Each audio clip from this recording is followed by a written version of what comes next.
Kaixo eta ongitorri jakindunera. Gaur, selektibitateko ariketa baten bi atal ikusiko ditugu.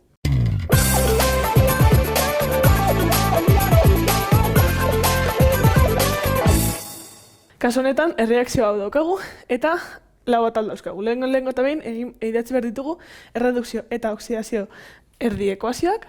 Gero, esan behar dugu zein den espezie oksidatzailea eta zein den espezie reduktorea, doitu behar dugu ioi elektroi metodarekin, eta azkenik pilaren potentziala ikusiko dugu. Azken bi eta hauek hurrengo bideoak ikusiko ditugu. Orduan, lehengo eta behin, erredukzio eta oksidazio erdi ekuazioak egiteko, banakatu behar ditugu konposatu hauek ioitan. Badakigu, oksigeno daukaten konposatuak ez direla banatzen. Orduan geratuko da gure ekuazioa magnesioa, gehi protoia, gehi nitrato ioia, emateko magnesio ioia, gehi nitrato ioia, gehi nitrogeno dioksidoa, gehi ura. Eta hemendik oksidazio zenbakiak kalkulatu behar ditugu. Magnesioa, espezie libre bat denez, hau, 0 du. Hemen, ioiak beti bere oksidazio zenbakia karga bezala izango da, orduan, bere nitrogenoaren oksidazio zenbakia gehi bat da. Kasu honetan, oksigenoaren oksidazio zenbakia kalkulatu behar dugu alde batetik eta hidrogenoarena beste aldetik. Badakigu oksigenoa -2 oksidazio zenbakia daukala, eta orduan jakiteko zein oksidazio zenbakia daukan nitrogenoak, egin behar dugu -2 bideriru, -6 eta molekulak -1 karga duenez, nitrogenoaren karga gehi 5 izan behar da. Magnesioaren kasuan, oksidazio zenbakia karga bezala izango da, orduan gehi 2.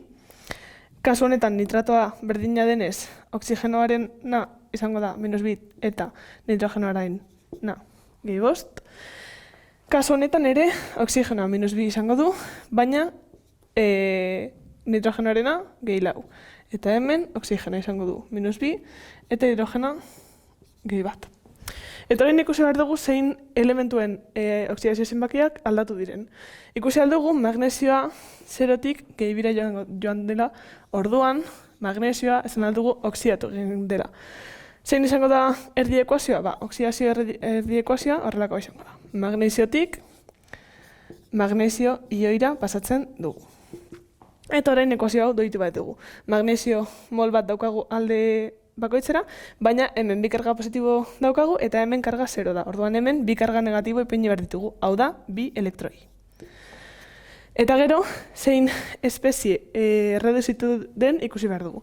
Ikusi aldugunez, nitrogenoa hemendik gehi 5 oksidazio zenbakia zeukan eta hemen gehi 4. Orduan, nitrogenoa erreduzitu eginda.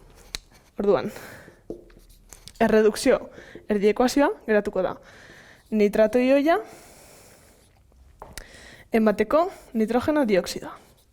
Kasu honetan doitu behar dugu ekuazioa berriro, baina ikusi dugunez hemen 3 mol oksigeno daude eta hemen bakarrik bat.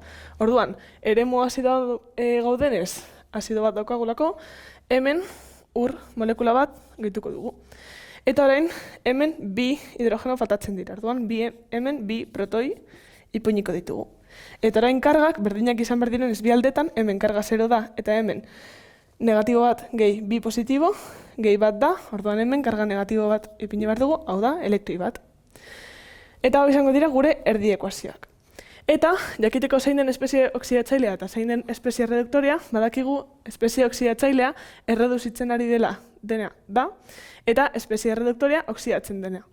Orduan, kasu honetan, gure espezie oksidatzailea nitrato izango da, eta gure espezie erreduktorea magnesioa izango da. Hau izan da dena, eskerrik asko ikusteagatik eta gogoratu, sare sozialetan eta webgunean jarraitu jakindun.